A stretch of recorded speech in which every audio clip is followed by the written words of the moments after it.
इस कार्यक्रम के पुण्यार्चक हैं श्री कंवर लाल जी, महावीर प्रसाद जी पाटनी, आर के ग्रुप, मदनगंज, किशनगढ़, राजस्थान।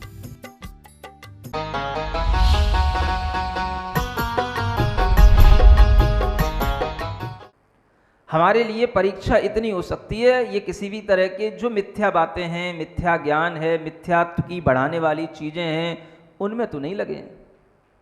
सम्यक ज्ञान का प्रकाश इनके द्वारा हो रहा है कि नहीं हो रहा है, बस इतना ही पर्याप्त होता है। इससे ज़्यादा आपके ज्ञान का कुछ विषय नहीं होता। और जो ऐसा अपनी धारणा बना लेते हैं वो खुद भी मिथ्या दृष्टि रहते हैं, क्योंकि ऐसी धारणा बनाने से कोई सम्यक दृष्टि नहीं हो जाता। समझ आ रहा है? जैसे किसी ने धारणा बना ली, मैं मुनि महाराज को नहीं मानता, तो ऐसा लगता है ऐसे वो कितना बड़ा सम्यक दृष्टि हो गया। समझ आ रहा है? जबकि उससे बड़ा मिथ्या दृष्टि कोई नहीं, क्योंकि जो चीज है और उसको नकारना, जो आगम में लिखा हुआ है, जो मोक्ष मार्ग पर चल रहा है, उसको नहीं स्वीकार करना, ये आपका अहंकार ही है और कुछ नहीं है। और अहंकारी इस तरह का मिथ्या अहंकार है, ये समीचीन अहंकार तो नहीं है, ना ये कोई सम्यक ज्ञान है। और इस तरह के मिथ्या ज्ञान से आप अगर अपने अंदर धारणा बना लेते हैं तो आप तो बिल्कुल देखने में ही आ रहे हैं प्रकट मिथ्या दृष्टि है। समझ आ रहा? ये कहने में कोई बात ही नहीं है, ये तो हम सिद्ध कर सकते हैं। जिन लोगों के अंदर ये धारणा है कि पंचम काल में मुनि महाराज नहीं होते, समझ आ रहा, वो निश्चित रूप से मिथ्या दृष्टि जीव है, बिल्कुल निश्चित रूप से, कहीं गुंजाइश की बात ही नहीं है इसमें। शास्त्र के अनुसार कह रहा हूं, अपने भावों के अनुसार नहीं कह रहा हूं, शास्त्र के अनुसार कह रहा हूं।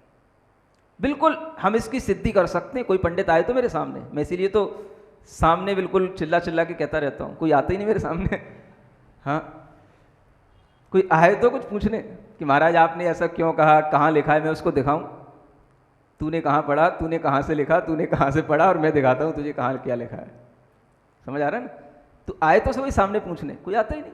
अपने घरों में बैठे बैठे बस अपनी पंडिताई करते रहते हैं, कैसेटें सुन सुन करके अपने आप को सम्यक दृष्टि बनाए रखें, बस और कुछ नहीं है ना। तो इसलिए बताया जा रहा है कि देखो कहाँ 66 सागर और उसके बावजूद भी मिथ्या दृष्टि हो जाना कोई अता पता नहीं है। छायक सम्यक दृष्टि भी हो सकता है उसके बाद, और मिथ्या दृष्टि भी हो सकता है, और मिथ्यात्व के साथ भी फिर कितना ही काल गुजार सकता है, फिर असंख्यात काल फिर निकाल सकता है, फिर उसके बाद में फिर कभी सम्यक दर्शन हो सकता है, क्या अता पता है। उस समय पर अगर तुमने किसी भी मुनि महाराज के लिए मान लो तुमने नमोस्तु कर लिया, नहीं कर लिया, तो क्या फर्क पड़ गया? तुम्हें उनके अंदर जो सम्यक दर्शन था उसके साथ नमोस्तु कर लिया तो क्या हो गया, और उनके अंदर अगर मिथ्यात्व भी है तुम्हें क्या पता, और तुमने नमोस्तु कर लिया तो क्या हो जाएगा? समझ आ रहा है? तुम्हें क्या पता है किसके भाव क्या हैं? जो देव बन करके आया है एक सेठ की परीक्षा करने के लिए, समझ आ रहा है, चाहे वो उद्दायन श्रेष्ठी हो, चाहे वो जिनेन्द्र भक्त सेठ हो, देवों के द्वारा परीक्षा की गई। देव अगर सम्यक दृष्टि भी होगा तो उसका गुणस्थान चौथे से ज्यादा तो नहीं होगा। एक सोचने की बात है, सुन रहे हो, सैद्धांतिक रूप से आपको बता रहा हूं। अब वो मुनि महाराज बन करके आया, उनका गुणस्थान तो छठवां नहीं हो जाएगा? मुनि महाराज बन के आया एक देव, तो वो तो अपनी विक्रिया करके आया, गुणस्थान तो उसको चौथा ही रहेगा। अगर सम्यक दृष्टि भी होगा तो परीक्षा करने आया है वो। समझ आ रहा है? अब बताओ, आप मुनि महाराज हैं, अब वो मुनि महाराज आहार के लिए आए हैं, बस क्या है, कुछ दिख नहीं रहा है मुनि महाराज के पास, कोई आरंभ परिग्रह नहीं है। समझ आ रहा है? ना मोबाइल है, ना लैपटॉप है, ना अंगूठी पहने हैं, ना लर पहने हैं, कुछ नहीं है, पिछी कमंडली है। समझ आ रहा है ना?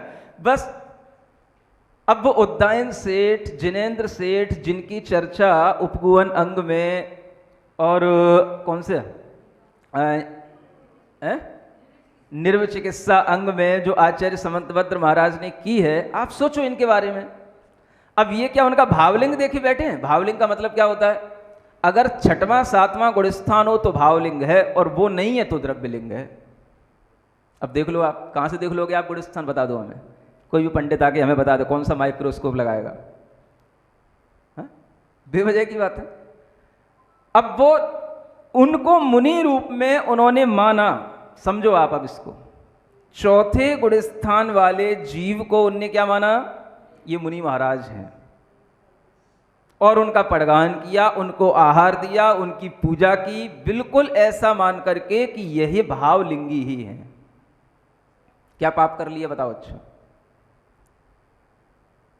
आप पढ़े लिखे होगे तो हो सकता है इन दृष्टांतों को भी गलत सिद्ध कर दो। आपका मुंह है, आपके पास में लिखने पढ़ने के लिए किताबें हैं, आपके प्रकाशन आपकी ट्रस्ट अलग है, कुछ भी छपवाते रहो, बात अलग है। समझ आ रहा है? कौन मना करने वाला है? आपके पास पैसा है, अपनी किताबें अलग छपवा लो, अपना ट्रस्ट अलग बना लो, अपने प्रकाशन अलग बना लो, अपनी धारा अलग बहने दो। बह रही है ज्ञान धारा, ज्ञान धारा, ज्ञान धारा, बस बह रही है ज्ञान धारा। ये अज्ञान धारा को ज्ञान धारा बना रखा है बस। सुन रहे हो? तो अब आप ये देखो कि इन मुनि महाराज को उसने माना, सब कुछ उनकी विनय इत्यादि की, और फिर जब बाद में परीक्षा किसकी हो रही है देखो। देखो कैसा उल्टा जमाना आ गया।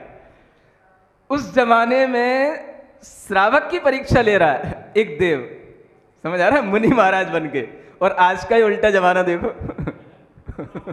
श्रावक परीक्षा ले रहा है मुनि महाराज की। समझ आ रहा है? ये देखो कितना उल्टा जमाना आ गया। और परीक्षा भी कैसी ले रहा है? उसको कुछ पता है नहीं, उसका कुछ ज्ञान है नहीं, और किसी भी तरह की उसके अंदर न खुद सम्यक्त की कोई आवासना है, न उसके अंदर कोई ऐसा ज्ञान है कि सम्यक्त के होने पर कैसे परिणाम होते, क्या होते हैं। किसी दूसरे के परिणाम को क्या देख सकते हो? अब वो मुनि महाराज जो चौथे गुण स्थान में हैं, लेकिन बाहर से मुनि महाराज का भेष बना करके वो देव है, उनने आहार लिया, बाद में उनने सब वहीं पे बमन कर दिया, सब कर दिया, और फिर भी जो है उस सेठ के अंदर कोई मलिनता नहीं आई। अरे ये क्या हो गया, ऐसा मैंने क्या खिला दिया जो मुनि महाराज के लिए बाधक बन गया, इनको कितनी पीड़ा हो रही होगी। मैंने तो इसलिए खिलाया था कि इनका रत्नत्रय धर्म का पालन और अच्छा होगा, और इनको तो कितना कष्ट हो गया, इतना सब निकल गया। समझ आ रहा है? इस परिणाम को देख करके उस देव ने देखा, देखो ये है सम्यक दृष्टि। समझ आ रहा है? तो अपनी तो परीक्षा दे दो पहले, तब तुम दूसरों की परीक्षा लेना। श्रावक की परीक्षा होती है, श्रावक की परीक्षा करने के लिए रत्नगंड श्रावकाचार्य है। मुनि महाराज की परीक्षा कौन से जमाने में की गई, हमें ये तो बताओ। कौन सा ऐसी घटना है जहां पे मुनि महाराज की परीक्षा करके मुनि महाराज को आहार दिया गया हो? हम बता रहे हैं श्रावक की परीक्षा करके श्रावक को ये बताया गया कि देखो ऐसे सम्यक दृष्टि श्रावक होते हैं, और आप परीक्षा देने को तैयार ही नहीं हो। बड़ी बड़ी परीक्षाएं तो ठीक है, छोटी मोटी भी अगर परीक्षाओं का नाम ले देते हैं, भैया हमें नहीं पढ़ना। अभी आपसे कहते रत्नगंड श्रावकाचार्य की परीक्षा होना है, आप सुनाते रहो महाराज, परीक्षा वाली चली देना। समझ आ रहा है? तो इतना तो डर है परीक्षा से। क्या आपके अंदर सम्यक दर्शन आएगा, और क्या आप अपने अंदर के सम्यक्त को स्थायी कर पाओगे? समझ आ रहा है? तो ऐसा है कि जो काम जिस तरह के व्यवहार से चलता है, उसको उसी तरह के व्यवहार से ही स्वीकार करना होता है ना? किसी के अंतरंग की परिणति हम नहीं जान सकते, किसी के परिणाम क्षण भर में। अब आप क्या समझते हो, कभी कभार मुनि महाराज के परिणाम कितने विशुद्ध हो जाते हैं, क्या हो जाता है कि न जाने कितना अप्रमत्त गुणस्थान के भाव में चले जाते हैं, कितनी अच्छी सामायिकें होती हैं, कितनी अच्छी विशुद्धियां होती हैं, और कभी कभी सामान्य रूप से चलता रहता है। नहीं हो रहा, नहीं हो रहा, क्या कर लोगे आप? उनको खुद से ही नहीं हो रहा तो तुम क्या कर लोगे? समझ आ रहा है? तो ये कोई भी तिलक नहीं लगा हुआ है कि ये द्रव्यलिंगी है, कि ये भावलिंगी है, कि ये सम्यक दृष्टि है, कि ये छठवें सातवें गुणस्थान वाला है, कि नहीं है। ये सब केवल सिद्धांत की बातें हैं, जानने के लिए है।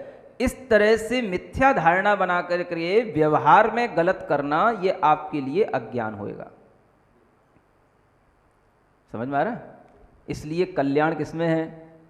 अपने परिणाम निर्मल रखो, अहंकारी मत बनो, देव शास्त्र गुरु की श्रद्धा करके, उनकी सेवा करके जितना अच्छे से अच्छा ज्ञान पुण्य अर्जित कर सको करो, इसी में भलाई है। समझ आ रहा है? निर्मल परिणाम रखो, कसाएं किसी से मत करो, आपस में भी कसाएं अच्छी नहीं होती, तो मुनि महाराज से कसाय करना तो कितनी बड़ी बात है। समझ आ रहा है? आप कहोगे कि नहीं ये तो मेरा दृढ़ श्रद्धान है, ये मिथ्या दृष्टि है, इसलिए इनको नहीं मार रहा हूं, मेरी इनके प्रति कोई कसाय नहीं है। ऐसा होता ही नहीं।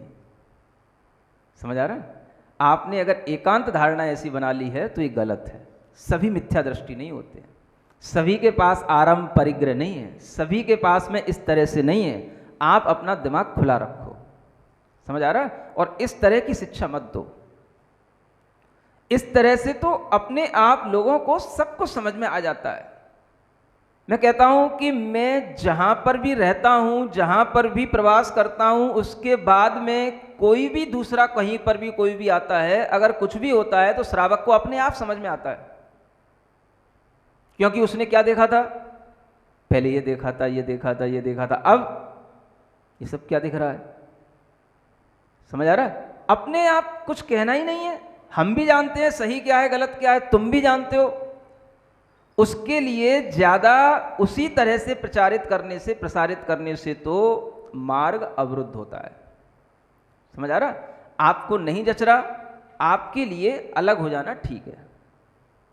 आप दूर से हाथ जोड़ो, आप अपनी श्रद्धा को बनाए रखो, आपके लिए आपका विवेक जितना कहे उतना करो, दूसरों के कहने से नहीं।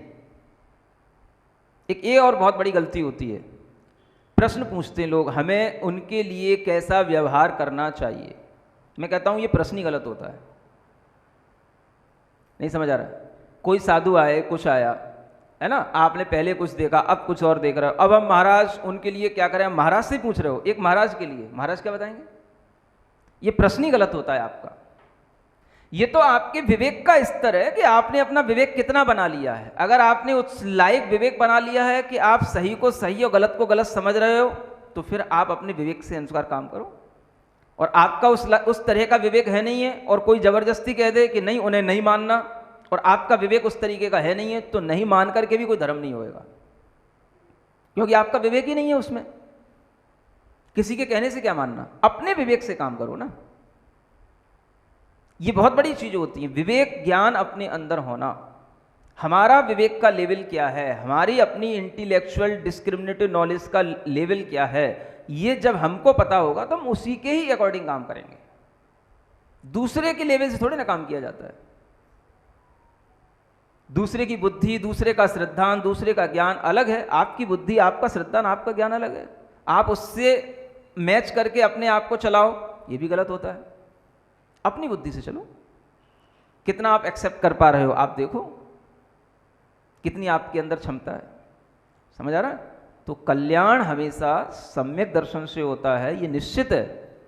लेकिन उस सम्यक दर्शन की कोई भी पहचान हमारे अंदर नहीं होती है, सिवाय बाहरी प्रतिक्रियाओं के देखने के।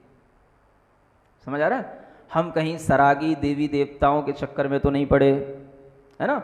कहीं हम मिथ्या गुरुओं की तो मानना नहीं कर रहे हैं। अवमानना नहीं करना तो मानना भी तो नहीं कर रहे हैं, है ना? अवमानना तो किसी की नहीं करना, लेकिन भीतर से अनुमोदना भी नहीं होना बहुत अच्छा हो रहा है। हमारा किसी तरह का कोई समर्थन तो नहीं मूर्ताओं में हो रहा है। हम अपने अंदर कोई मिथ्या अहंकार तो नहीं लिए बैठे हैं। खुद अपना ऑब्जर्वेशन करके आप समझ सकते हो कि हम क्या हैं, और उसी तरीके से आप दूसरे को देख लो। बस गुणस्थान किसका दिखता है, कब प्रमत्त हो गया, कब अप्रमत्त हो गया। मैं 1 घंटे से बोल रहा हूँ, कितनी बार प्रमत्त हो जाता हूँ, कितनी बार अप्रमत्त हो जाता हूँ, मुझे ही नहीं पता पड़ता, तुम्हें क्या पता पड़ेगा? समझ आ रहा है? कितनी बार लेस्या भी बिगड़ सकती है, तुम्हें क्या पता पड़ेगा? कुछ भी हो सकता है। तो हर व्यक्ति अपने परिणामों की संभाल खुद करता है। जो मोक्ष मार्ग पर चलता है वो अपने परिणामों की संभाल खुद करता है। ये समझ के चलो। समझ आ रहा है? इसलिए सम्यक दृष्टि जीव हमेशा अपने परिणाम देखता है, और बाहर में व्यवहार में इतना कुशल, इतना निर्मल, सरल होता है कि उसके व्यवहार से किसी को कोई आपत्ति नहीं होती है।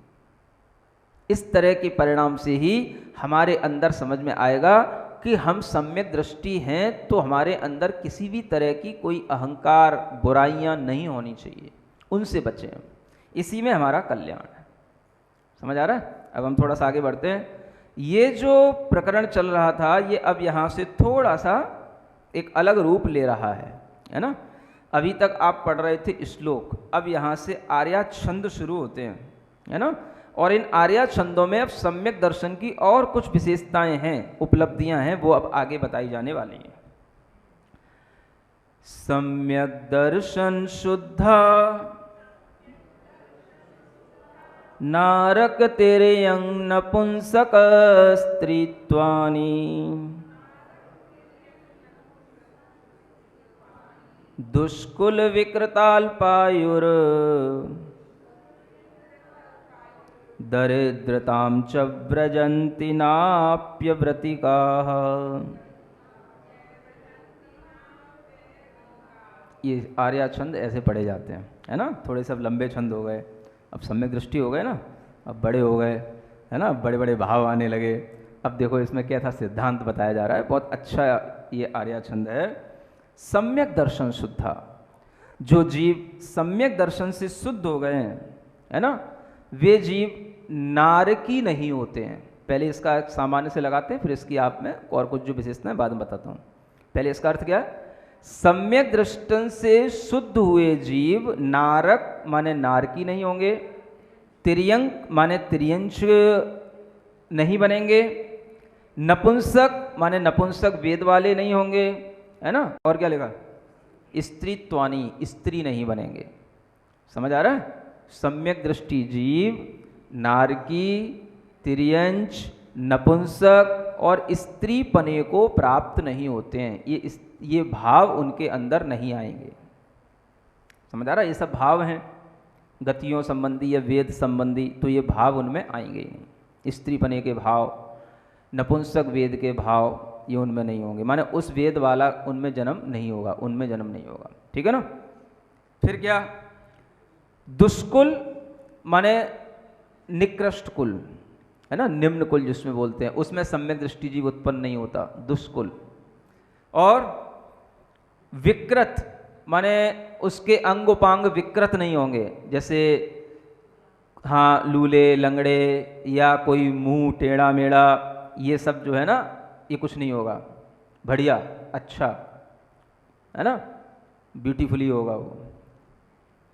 समझ आ रहा है। हाँ, दुष्कुल, विकृत, अल्पायु। अल्पायु का मतलब जन्म तो हुआ, 1-2-4 अंतर मुहूर्त या 1-2 दिन में जीव फिर से मरण को प्राप्त हो गया, ये अल्पायु कहलाती है ना। मैं सोचता हूँ कम से कम जब तक 8 वर्ष का ना हो जाए तो अल्पायु ही समझना चाहिए। आपको तो 8-10 वर्ष भी अल्पायु लगेगी लेकिन सिद्धांत भी 8 वर्ष अंतर मुहूर्त में जब सम्यक दर्शन की योग्यता आती है, वो योग्यता आने से पहले अगर मरण हो जाता है तो मेरी दृष्टि में वो अल्पायु है ना। आपकी दृष्टि में तो हो सकता है कि 60 साल तक भी अल्पायु बनी रहे। आपकी बात नहीं कर रहा मैं, सिद्धांत की बात कर रहा हूँ, है ना। तो ये अल्पायु इस तरीके की नहीं होती। फिर दुष्कुल, विकृता, अल्पायु, दरिद्रताम, और दरिद्रता तो आप जानते ही हो, पॉवर्टी लेवल, गरीबी की रेखा से नीचे जीने वाले, इस तरीके के दरिद्र लोग भी सम्यक दृष्टि नहीं होते, है ना। ना अपि अव्रतिका, है ना, नहीं होते हैं, जबकि वो अव्रति भी होते हैं, माने व्रत नहीं होने पर भी, क्योंकि अविरत सम्यक दृष्टि है, यहाँ केवल सम्यक दर्शन की महिमा बताई जा रही है। तो जिसके पास कोई व्रत नहीं भी है, केवल सम्यक दर्शन है, उस सम्यक दर्शन की वह इतनी अपने अंदर शुद्धता रखता है कि उसके अंदर उस सम्यक दर्शन के कारण से ही ये सब चीज़ें उसके अंदर कभी भी नहीं आती, अगले जन्म में भी ये चीज़ें उसको नहीं मिलती। समझ में आ रहा है। अब देखो आप, सम्यक दृष्टि जीव कभी नारकी नहीं बनता, यहाँ लिखा है ना। अब ये किसके लिए लिखा है, जिसने अभी आयु का बंध न किया हो, ऐसा सम्यक दृष्टि जीव जिसको पहले आयु का बंध न हुआ हो, वो अगर आयु का बंध करेगा तो नियम से देव आयु का ही करेगा। लेकिन जिसने पहले आयु का बंध कर रखा हो, है ना, उसे बोलते बद्धायुष्क। क्या बोलते हैं, बद्धायुष्क जीव। यानी जिसकी आयु पहले बद्ध माने बंध गई है। तो भी आचार्य कहते हैं कि सम्यक दर्शन के प्रभाव से जिसने मान लो सप्तम नरक की आयु का बंद कर लिया हो, सम्यक दर्शन बाद में हुआ हो, तो उस सम्यक दर्शन के कारण से उसकी आयु सप्तम नरक से घटकर के प्रथम नरक की रह जाएगी। लेकिन इतना नहीं होगा कि नरक से बच जाए वो, आयु का तो भोग करना ही पड़ता है। आयु का बंध एक ऐसा बंध है जिसका कोई काट नहीं है, जिसको कोई तोड़ नहीं सकता है। हाँ, अन्य बंधों को तो आप अपनी तपस्या से ध्यान से तोड़ सकते हो, लेकिन आयु का बंध नहीं टूट सकता। तो जिसने नरक आयु का बंध कर लिया वो जीव नरक में तो जाएगा, लेकिन इतनी सुविधा मिलेगी, 7वें नरक का नारकी 33 सागर तक रह करके कष्ट नहीं सहेगा, ऊपर आकर के पहले नरक का नारकी बन जाएगा। और उसमें भी जो उसकी आयु सर्वजघन्य नहीं होगी, माने बिल्कुल जघन्य नहीं हो जाएगी, एक मीडियम क्वालिटी की रहेगी। क्योंकि जघन्य आयु तो 10,000 वर्ष की होती है, इतनी भी कम नहीं होती।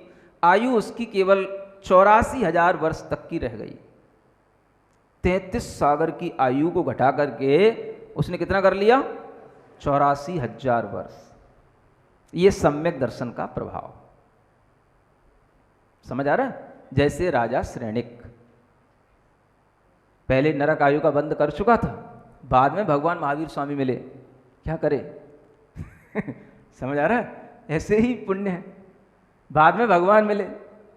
अब पहले तो भगवान के प्रति ऐसे ही मिथ्यात्व के भाव रहे, नरक आयु का बंद हो गया।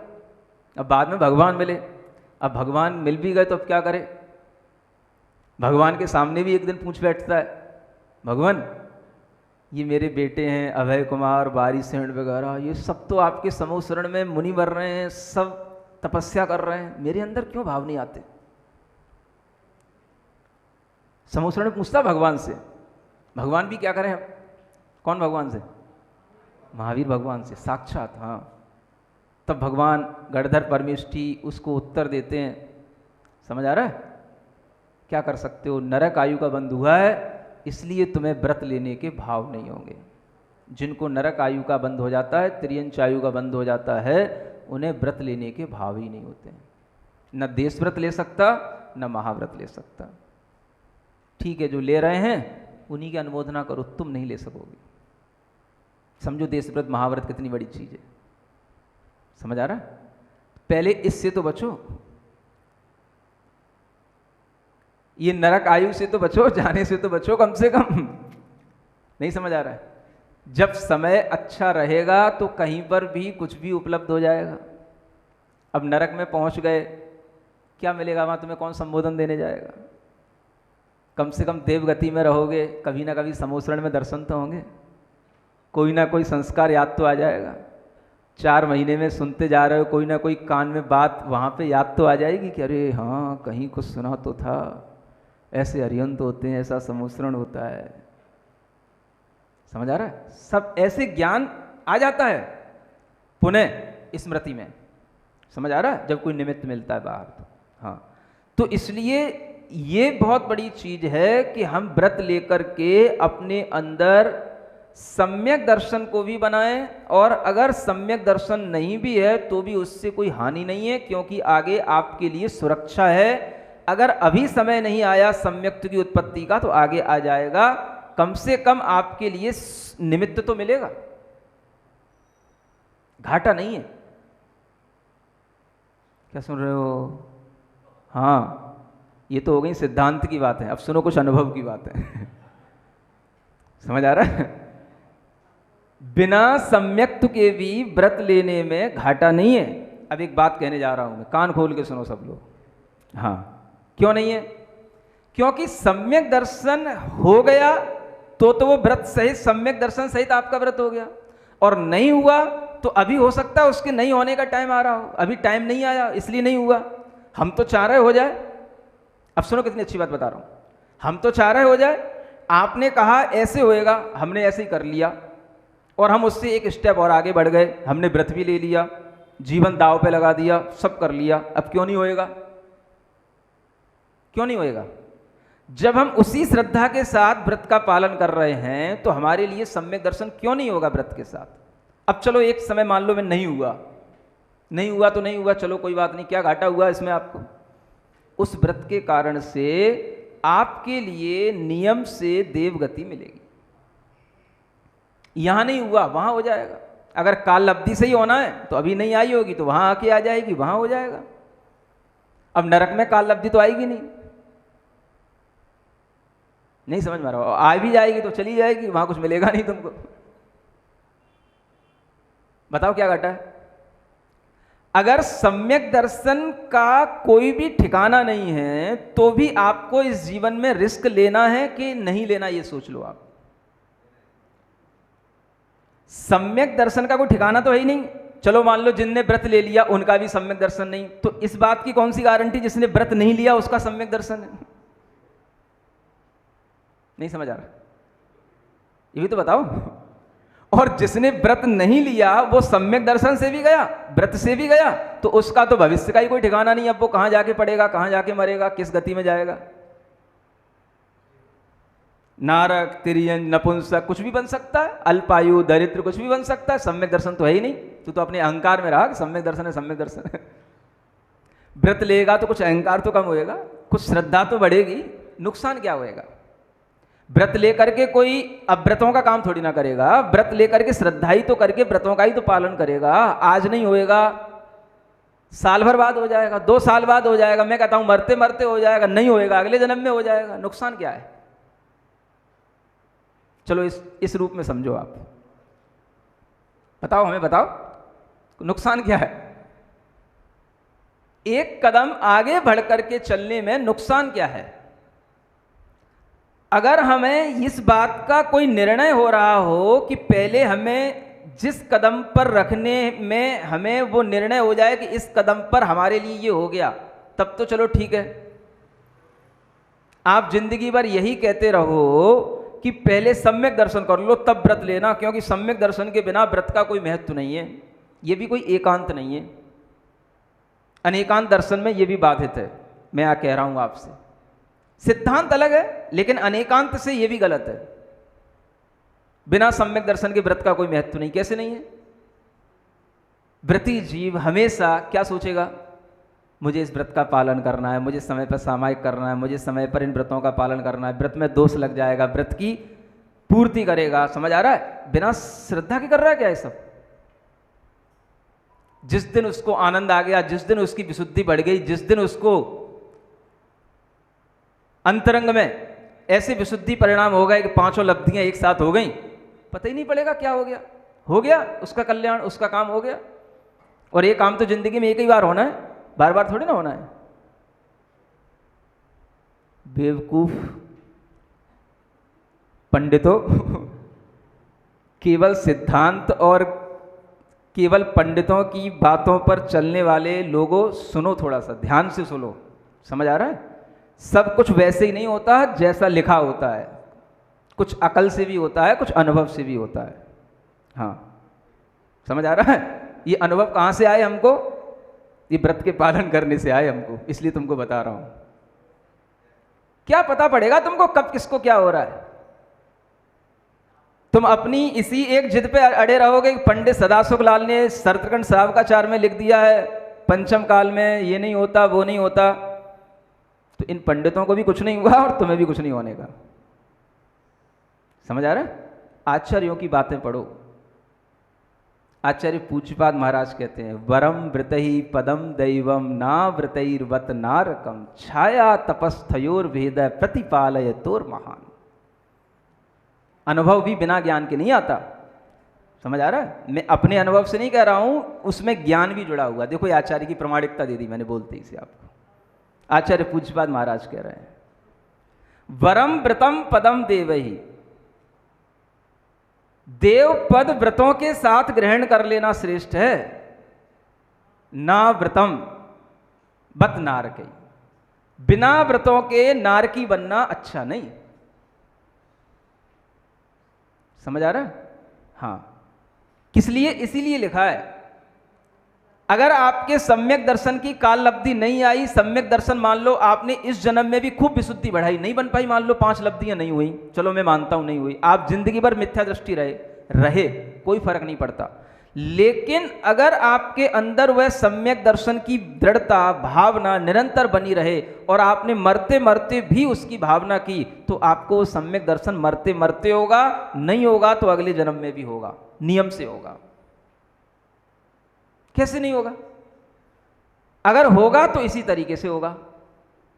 इसलिए आचार्य कहते हैं अगर तुम्हें समय ही निकालना है, मान लो पंचम काल आ रहा है, फिर आगे का काल आएगा, अब कहाँ भटकोगे, तो आचार्य कहते हैं छाया में तो बैठो। अगर किसी चीज का इंतजार कर रहे हो, पंचम काल का इंतजार करो, पंचम काल में निकल जाए, फिर छठवां भी निकल जाए, कोई जरूरी नहीं कि हमें इसी क्षेत्र में आना पड़े, किसी क्षेत्र में भी जाएं, हमें जाकर के उस समय तक कुछ इंतजार तो करना पड़ेगा। अब देव बन गए तो वहां इंतजार करना पड़ेगा, तो जब तक कहां इंतजार करोगे, टाइम कहां गुजारोगे? छाया में तो बैठ के निकालो, सुखपूर्वक टाइम तो निकालो। सुख कहां मिलेगा? नरकियों में? ये पंडितों की बेवकूफियां हैं, जो ये पंडित लोग लिखते हैं शास्त्रों में कि नरकों में सम्यक दृष्टि जीव को आनंद आता है। ये किन्हीं शास्त्रों में नहीं लिखा है, ये सिर्फ पंडितों ने लिख रखा है। समझ आ रहा है? अंतर रस में गटागटी ऐसे लिखते हैं। तुम्हें कुछ अंतर रस में गटागटी नहीं हो रही, वह नार की गटागटी हो रही, बेवकूफ कहीं के। समझ आ रहा है? ये पंडितों ने बना रखा है तमाशा, ये सारा का सारा। जो आचार्य पूज्यपाद महाराज की बातें वो कहीं पंडितों ने नहीं लिखी कि व्रत को लो, व्रत की श्रेष्ठता से देव पर्याय प्राप्त करना ठीक है, नहीं तो मर करके नारकी नपुंसक त्रियंश और दुष्कुल में व्रतों में जन्म लेकर के दुख पाओगे, कुछ नहीं होएगा। ये कोई पंडित नहीं बोलता, अपने मन से अंतर समरस गटागटी। हा हा, समझ आ रहा है? बस दो चार और पागल बैठे होते हैं, हाँ बिल्कुल ठीक है, बस वो यार ऐसे करते हैं। बस उसको भी ऐसे अंतर, हाँ सम्यक दृष्टि जीव को ऐसे ही घटाघटी होती है, तुम क्या जानो।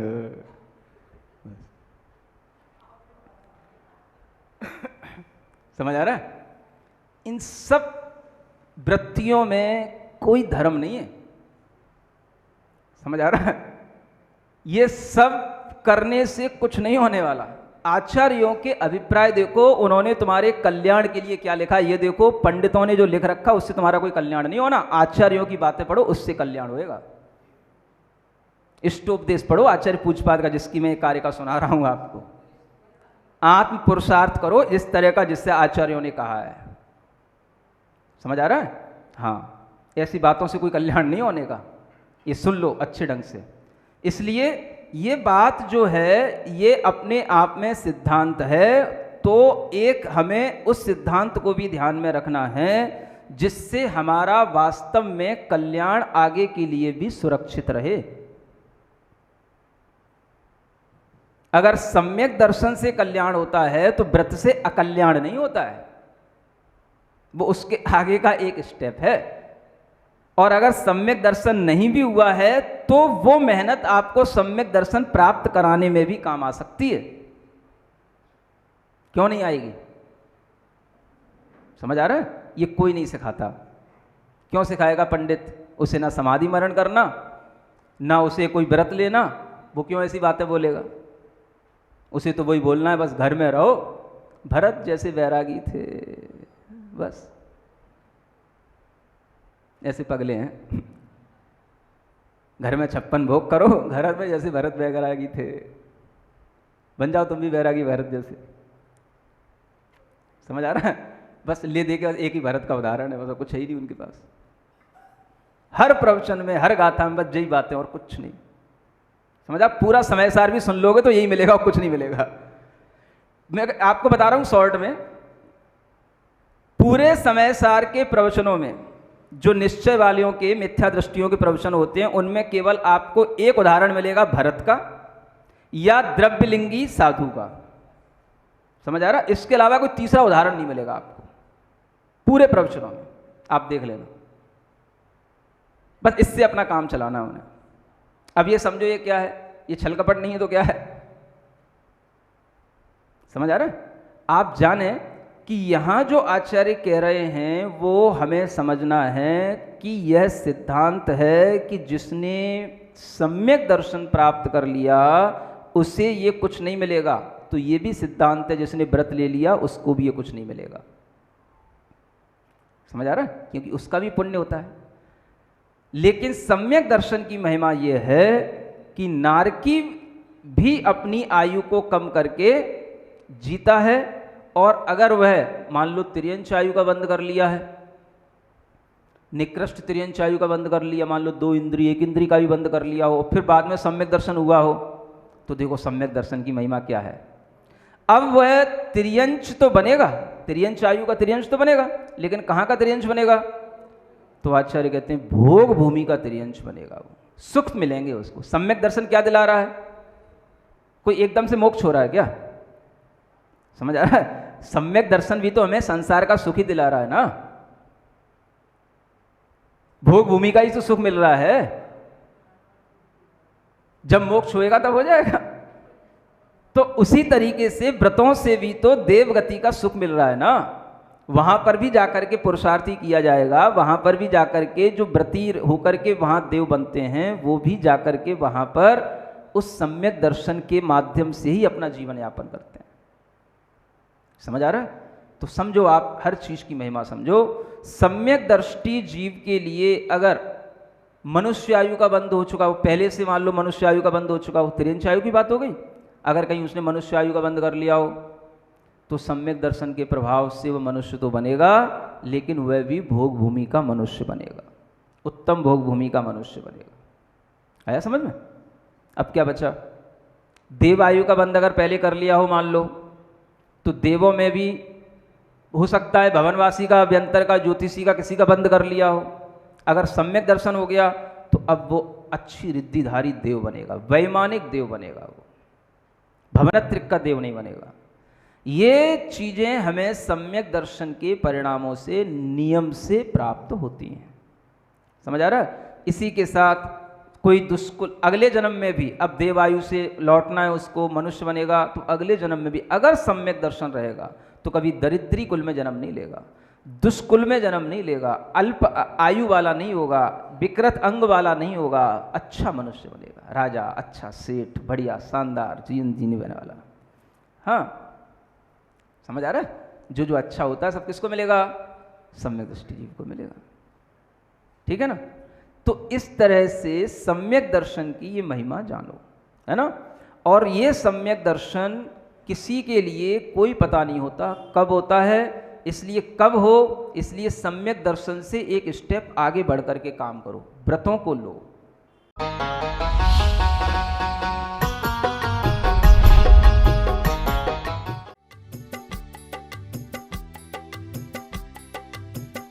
इस कार्यक्रम के पुण्यार्चक थे श्री कंवर लाल जी, महावीर प्रसाद जी पाटनी, आर के ग्रुप, मदनगंज, किशनगढ़, राजस्थान।